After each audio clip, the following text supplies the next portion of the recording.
नमस्कार। स्वागत करता हूं आप सभी का फाइनेंशियलॉजी यूट्यूब चैनल पे। दोस्तों, आज हम बात करेंगे इस वीडियो में टाटा पावर के बारे में, उसका फंडामेंटल एनालिसिस करने की कोशिश करेंगे, साथ में वैल्यूएशंस वगैरह भी देखने की कोशिश करेंगे। और दोस्तों, एक बहुत ही टर्न अराउंड स्टोरी दिखाई दे रही है यहाँ पे टाटा पावर में। मैनेजमेंट ने हाल फिलहाल में कुछ ऐसे डिसीजन लिए हैं जिसकी वजह से बिजनेस काफी ज्यादा अच्छा कर सकता है आने वाले टाइम में। तो चल के जो है उसी के बारे में बात करेंगे। और इसके साथ साथ मैं आपको कुछ और चीजें बताऊंगा जो यहाँ पे कंपनी के फेवर में काम कर सकती हैं। जैसे कि कंपनी अभी रिन्यूएबल एनर्जी और यहाँ तक कि इलेक्ट्रॉनिक व्हीकल, इन सब सेगमेंट में काफी ज्यादा हेवीली इन्वेस्ट कर रही है और काफी जो है अच्छे से काम कर रही है। तो ये सारी स्टोरी किस तरीके से प्ले कर सकती है उसके बारे में चल के आगे जो है डिस्कशन करेंगे। ध्यान रखिएगा, ये फंडामेंटल एनालिसिस जरूर है, लेकिन यहाँ पे हमारा जो मेन फोकस होगा वो काफी ज्यादा फाइनेंशियल्स में नहीं होगा। बहुत ज्यादा एनालिसिस यहाँ पे जो है मैनेजमेंट का करेंगे कि मैनेजमेंट किस तरीके से यहाँ पे इसको एक टर्न अराउंड स्टोरी बनाने की कोशिश कर रही है। तो चलिए यहाँ पे स्टार्ट करेंगे इसके मैनेजमेंट से ही। अगर इसके मैं चेयरमैन की बात करूँ तो अभी हाल फिलहाल में ये नटराजन चंद्रशेखर यानी एन नटराजन जी इसके चेयरमैन है। 2017 में जो है इनको चेयरमैन बनाया गया था टाटा ग्रुप का। इसके पहले ये as a chief executive officer काम कर चुके हैं टाटा ग्रुप की लगभग कई सारी कंपनियों में, जैसे कि टाटा स्टील में, टाटा मोटर्स में, टाटा पावर, इंडियन होटल्स और टीसीएस जो कि टाटा ग्रुप की सबसे बेहतरीन कंपनी है। इसके अलावा टीसीएस में ही 30 ईयर जो है इनका एक्सपीरियंस है एज ए एम्प्लॉय काम करने का। तो यहाँ पे अभी आप देख पा रहे हो एक्सपीरियंस वाइज काफी ज्यादा रिच है। लेकिन हाल फिलहाल में ही दोस्तों इन्होंने काफी ज्यादा कुछ बोल्ड डिसीजन लिए हैं, बिजनेस रीस्ट्रक्चरिंग करा है, जिसकी वजह से यहाँ पे जो है इतना ज्यादा पोटेंशियल यहाँ पे टाटा पावर में दिखाई दे रहा है। अभी देखिए, जब मैं बिजनेस रीस्ट्रक्चरिंग की बात करता हूँ तो वो इतना ज्यादा इंपॉर्टेंट क्यों हो जाता है, उसके लिए मैं आपको एक एग्जाम्पल दूंगा यहाँ पे आइसर मोटर्स का।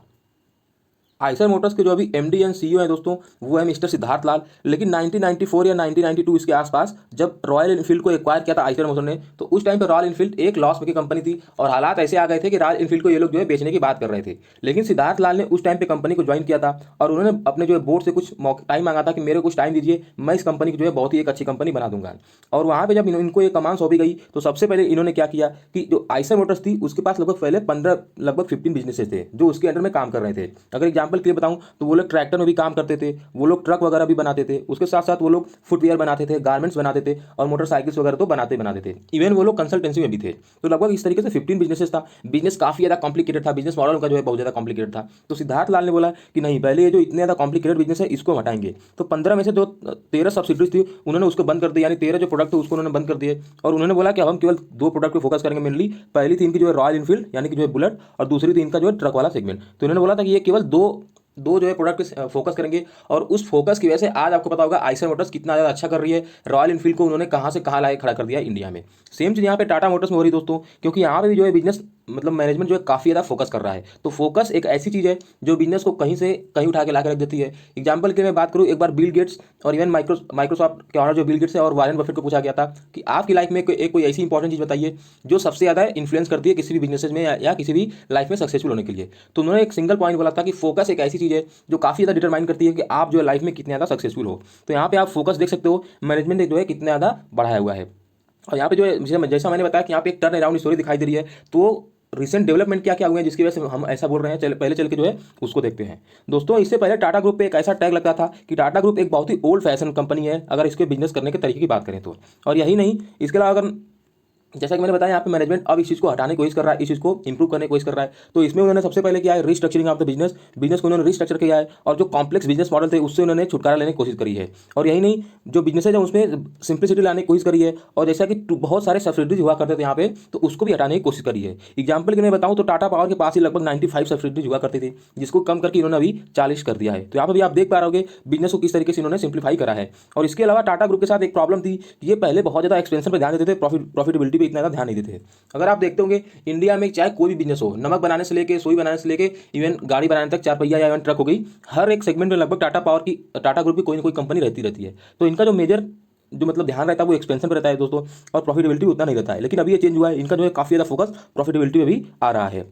और इसके अलावा अगर देखा जाए तो इन्होंने काफी ज्यादा अपनी जो डिपेंडेंसी है गवर्नमेंट पे कम करी है और जो अदर क्लाइंट्स को एक्वायर करने में ध्यान दे रहे हैं। स्पेशली टाटा पावर की बात करें तो इनका जो काफी ज्यादा बिजनेस गवर्नमेंट से आता है और गवर्नमेंट के साथ हमेशा जो है रिसीवेबल की प्रॉब्लम रहती है। मतलब गवर्नमेंट के साथ आप बिजनेस करते हैं तो गवर्नमेंट जो है जल्दी पैसा आपको देते नहीं है, इवन टाइम पे देती नहीं है। और आप इसके बारे में कुछ कर भी नहीं सकते हो, आप जाकर धमकी भी नहीं दे सकते कि अगर आपने हमारा पैसा टाइम पे नहीं दिया तो अगली बार से हम जो है आपके साथ बिजनेस नहीं करेंगे, क्योंकि गवर्नमेंट पता है दोस्तों हमारी माई बाप होती है, गवर्नमेंट के साथ तो जो है हम कुछ भी नहीं कर सकते हैं, राइट।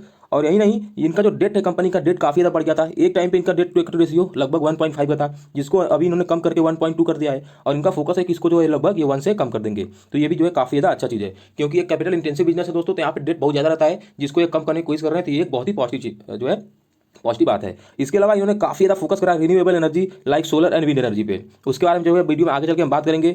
और यही नहीं, अगर इनकी इलेक्ट्रिक व्हीकल के बारे में बात करें, जो चार्जिंग स्टेशन हो गए वो ये प्रोवाइड करेंगे, तो उस पर जो है काफ़ी ज़्यादा जो एग्रेसिवली वर्क कर रहे हैं और कैपिटल यहाँ पे जो है लगा रहे हैं। और हाल फिलहाल में जो प्रमोटर्स ने काफ़ी ज़्यादा बाइंग करी है यहाँ पे, FII ने भी जो रिसेंट के क्वार्टर में बाइंग करी है। और स्पेशली देखिए प्रमोटर्स ने तो बाइंग करी है, प्रमोटर्स इनका है कौन, टाटा सन्स। लेकिन अभी जो हमने इनका चेयरमैन दिखा है एन चंद्रशेखर, उन्होंने खुद अपने पर्सनल अकाउंट से भी जो है टाटा पावर में बाइंग करी है। तो उसके बारे में भी आगे चल के जो है वीडियो में डिस्कशन करेंगे।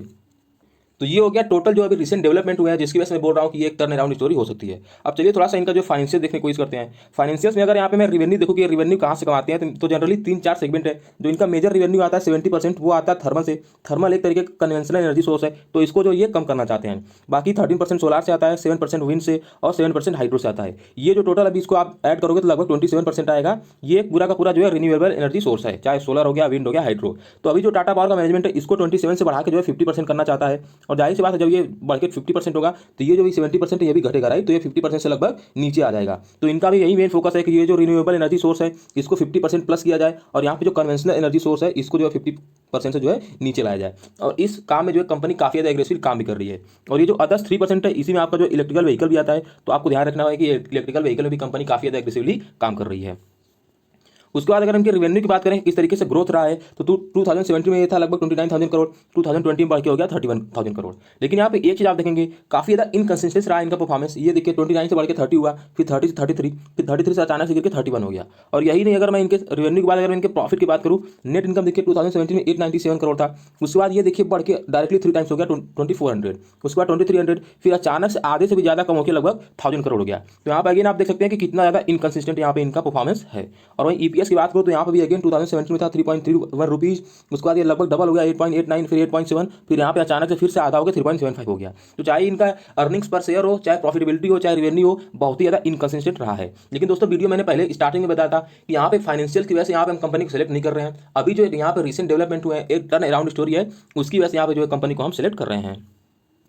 इसके अलावा कुछ और पॉजिटिव चीज़ें या ट्रिगर पॉइंट डिस्कशन करें जो कंपनी में भी हुई हैं, तो हाल फिलहाल में प्रोमोटर्स की होल्डिंग काफ़ी ज़्यादा इन्होंने बढ़ा दी है। अभी आप देखोगे जून 2020 में इनकी होल्डिंग थी 37% के आसपास। वहीं नेक्स्ट क्वार्टर में सितंबर में इन्होंने इसको बढ़ा कर दी 46.85, अभी भी जो 46.85 ही है। यानी लगभग उस वाले क्वार्टर में 10% के आसपास की इन्होंने होल्डिंग बढ़ा दी है। और ये बहुत बड़ा जंप है दोस्तों, 10% का जंप बहुत बड़ा होता है अगर किसी एक ही क्वार्टर में इतना बड़ा जंप आया है तो। और यही नहीं, अगर FII की बात करें, फॉरेन इंस्टीट्यूशनल इन्वेस्टर्स, तो पिछले कुछ टाइम से लगातार ये जो है अपना स्टेक कम कर रहे थे, क्योंकि कंपनी इतना अच्छा कर नहीं रही थी। हमने आपको इसका जो फाइनेंशियल भी दिखाया था। लेकिन जैसे ही यहाँ पे रीस्ट्रक्चरिंग की बात हुई कि बिजनेस में रीस्ट्रक्चरिंग होने वाला है, मैनेजमेंट काफी ज्यादा एग्रेसिव बाइंग कर रहा है, तो यहाँ पे भी इन्होंने भी जो है FII भी बाइंग करनी स्टार्ट कर दी। और यहाँ पे देखिए इन्होंने लगभग 2% के आसपास का अपना स्टेक बढ़ाया है पिछले वाले क्वार्टर में। तो ये दो चीजें हो गई जो काफी एक अच्छा ट्रिगर पॉइंट हो सकती हैं। उसके अलावा कंपनी में कुछ रिस्क है, उस रिस्क के बारे में भी बात करेंगे। तो पहला जो रिस्क है यहाँ पे म्यूचुअल फंड्स, उन्होंने अपनी होल्डिंग यहाँ पे जो है लगातार कम करी है। पहले स्टार्टिंग में देखिए यहाँ पे बढ़ाई थी, लेकिन जून वाले क्वार्टर के बाद से जब से यहाँ पे रिस्ट्रक्चरिंग की बात हुई है, यहाँ पे इन्होंने अपनी जो है होल्डिंग को घटाई है।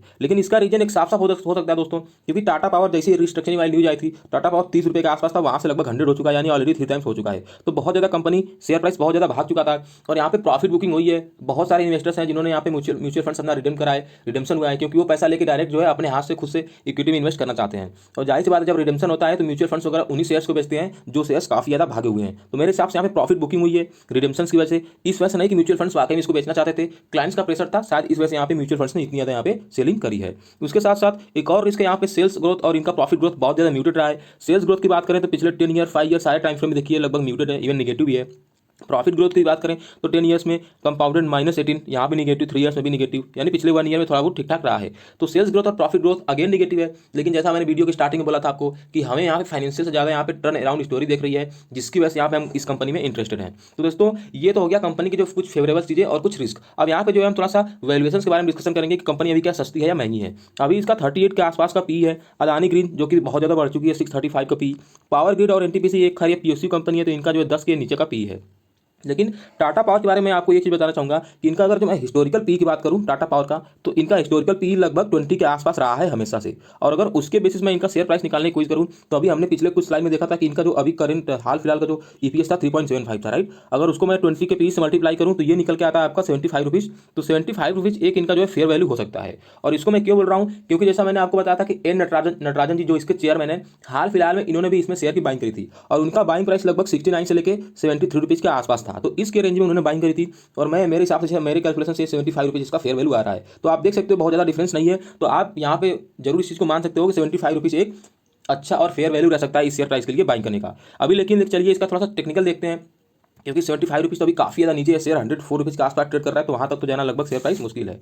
तो अब देखिए अब 75 तक जाएगा तभी आप बाई करोगे क्या? तो मेरे हिसाब से अगर आप 75 तक वेट करोगे तो शायद आप अपॉर्चुनिटी मिस कर दोगे। तो इस वजह से यहाँ पे मैंने कुछ लेवल्स बताए हैं, वो प्योरली टेक्निकल लेवल्स हैं जिस पे आपके चल के बाइंग करनी है। तो 3 लेवल है, एक 92 का है और एक 86 का है और एक 75 का है।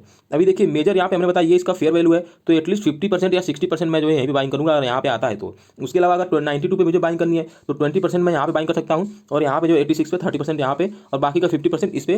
तो इस तरीके से मेरा जो एवरेज प्राइस होगा वो भी लगभग 86 और 75 इसके बीच में ही आएगा, क्योंकि ज़्यादातर बाइंग मैं यहीं पे कर रहा हूँ। इसके पीछे रीजन क्या है? क्योंकि शेयर प्राइस अभी ज़्यादा महंगा भी है, प्लस महंगा होने से मैं अगर स्टैगर मैनर बाइंग करता हूँ तो मैं बहुत ज़्यादा महंगे प्राइस पे भी नहीं बाइंग करूँगा।